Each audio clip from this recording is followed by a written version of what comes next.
이제 책망받는 종의 모습을 한번 살펴봅시다. 사람이 책망받게 된 이 사람들이 책망을 받고 있는 주된 이유는 주인을 오해한 것, 바로 그 지점에서 여러분 시작되어집니다. 주인에 대한 이 게으르고 악한 종이라고 평가받고 있는 이 종의 인식이 무엇이었습니까?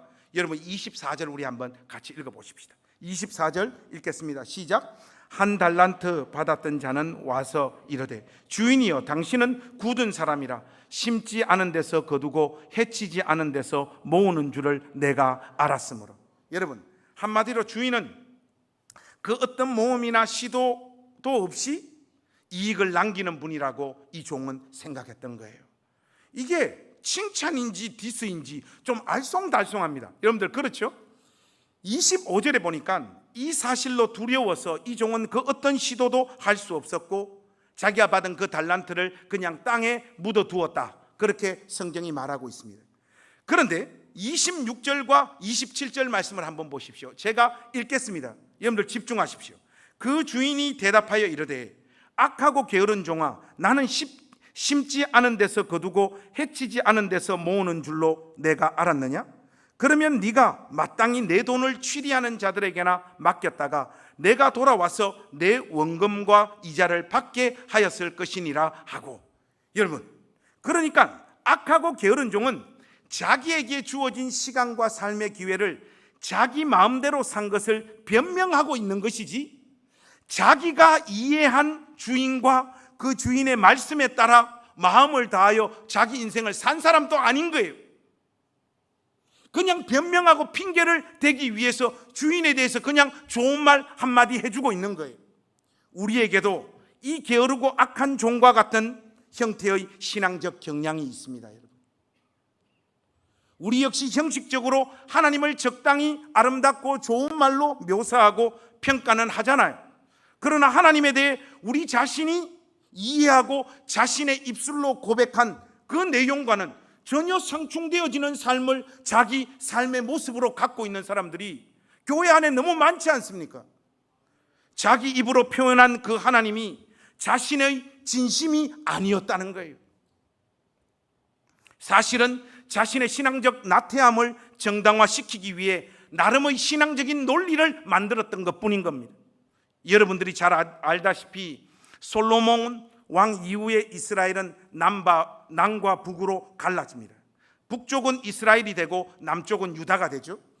여러분 남쪽 유다 왕 중에 아하스가 통치할 때에 북쪽 이스라엘 왕 베가와 아람 나라의 왕이었던 르신이 동맹을 맺고 유다를 침공해 들어옵니다.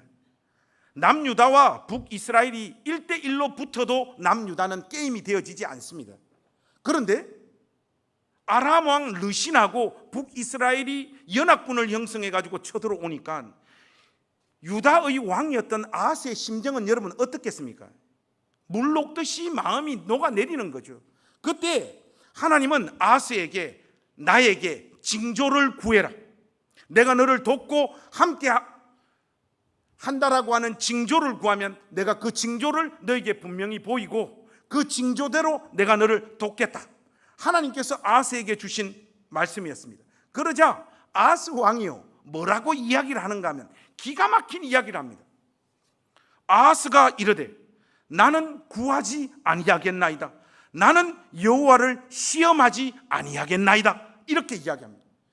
징조를 구하는 것은 하나님을 시험하는 것이 되기 때문에 자기는 징조를 구하지 않겠다라고 하는 말인데, 얼른 보면 이게 얼마나 신실하고 믿음이 좋은 사람 모습입니까? 그러나 사실은 그렇지가 않습니다. 진짜 하나님께 징조를 구하는 것, 하나님을 의지하는 것이 지금 이 상황에는 아무짝에도 자기에게 도움이 되어지지 않는다라고 하는 아주 현실적인 판단을 했기 때문에 징조를 구하지 않아요. 실제로 그는 열왕기하 16장에 있는 말씀을 보니까 뒤로 은밀하게 강대국 아수르에게 도와달라고 손을 내밀잖아요. 한 번만 제발 도와달라고. 겉으로 아하스 왕이 토해놓고 있는 말, 나는 하나님을 시험하지 않겠습니다 하는 말이 대단히 신앙적인 말 같은데 알고 보면 하나님을 향하여 어떤 기대와 소망도 가지고 있지 않는 자기의 본심이 사람들을 속이면서 그렇게 표현되어지고 있는 것뿐입니다. 우리 시대에도 이 게으르고 악한 종과 이 아하스 왕과 같은 신앙을 가진 자들이 참 많습니다. 개신교 일각에 보면 인간들의 죄성과 타락한 본성에 대해서 아주 강한 질책을 가하는 설교자들과 성도들이 있습니다. 이 사람들이 자주 하는 말은 바로 이겁니다. 나는 하나님 앞에서 아무것도 할 수 없는 죄인입니다. 이 고백이에요. 여러분, 목사님, 뭐가 문제죠? 굉장히 겸손한 고백이지 않습니까? 성경적인 고백이지 않습니까? 이렇게 느끼는 분들이 많을 거예요. 그러나 이들의 삶의 모습을 보면요, 아무것도 할 수 없는 이 말을 자기 삶에 정말로 현실화시켜 버립니다. 정말로 아무것도 안 합니다. 이 사람들은 하나님 앞에서 자기 모습을 뒤돌아보면서 겸비하고 진정으로 겸손해서 이 고백을 하는 것이 아니에요. 그냥 헌신이 싫고 신앙이 없는 건데 자기 체면 때문에 그렇게 말하지는 못하고 자신의 믿음 없음을 감추고 명분을 쌓기 위해 신앙의 논리를 그렇게 발전시키고 있는 것뿐입니다. 그것도 굉장히 그럴듯하고 멋지고 신앙 있는 척 사람들에게 어떤 인식을 가질 수 있는 방법으로 이런 논리를 만든단 말이죠. 그 말이 뭐냐? 저는 죄인의 괴수입니다 하는 이 고백이에요. 최악의 신앙이 바로 이런 작자들을 일컬어 하는 말이에요. 이들에게 때를 얻든지 못 얻든지 전도하자고 해보십시오. 돌아오는 답변은 오직 하나입니다. 하나님께서 알아서 보내주실 거니까 조바심 내지 말고 기다려라고 말합니다. 이들에게 우리 함께 모여 기도하자고 말해보십시오. 주님께서 우리를 위해 기도하십니다. 이렇게 말합니다. 굉장히 신실하고 세련된 신앙의 소유자들처럼 보이지만 이들의 삶에서 믿음의 진보는 찾아볼 길이 없습니다. 여러분, 성경은 죄인된 우리의 무가치함에 대한 분명한 선언을 하고 있습니다. 그러나 그것과 별개로 표대를 향하여 달려가노라, 하나님 앞에서 다름박질한다, 힘설진이와 같은 신앙의 분발과 열심을 강조하는 명시적인 문구도 등장한다는 사실을 우리 나전당 교회 가족들은 잊지 마시기를 바랍니다. 성령 하나님의 인도하심은 신자들로 하여금 자발적인 분투와 노력을 이끌어내십니다. 이것은 너무나도 자연스러운 성령의 열매이죠. 그러나 삐뚤어지고 교묘한 신자의 입술에는 나는 죄인이라서 아무것도 할 수 없습니다, 주님께서 이루십니다, 이런 말만 반복합니다. 이들은 하나님께서 신자들에게 요구하시는 선한 일에는 전혀 관심이 없고 거룩한 삶을 살려고 자기를 복종시키는 신앙의 싸움도 전혀 하지 않습니다. 그러나 이상하게도 이런 원수들이 구원의 확신은 또 가지고 있어요. 그러나 하나님 앞에 서서 계산하는 그날에 하나님은 그들의 심령 속에 담긴 진짜 마음과 그 동기를 드러내서 그들의 인생을 제대로 평가하시고 심판하실 것입니다. 나그네 인생길을 가는 동안 사랑하는 우리 나전담교회 가족 여러분, 오늘 이 메시지를 들으면서 여러분 마음이 알쏭달쏭하죠? 분명히 목사님이 앞에서는 막 대충 하라고 했는데 뒤에는 또 성깔을 부리면서 표대를 향하여 나아가야 된다고 막 쪼아대는데 목사님이 오늘 도대체 우리에게 무엇을 말씀하시는 걸까? 여러분들 마음 가운데 혼란이 있을 것이라고 생각되어집니다. 사랑하는 우리 나전당교회 가족 여러분, 여러분들에게 주어진 이 나그네 인생길을 가는 동안 여러분들이 할 수 있는 것과 할 수 없는 것들을 잘 분별하는 신자들이 되십시오.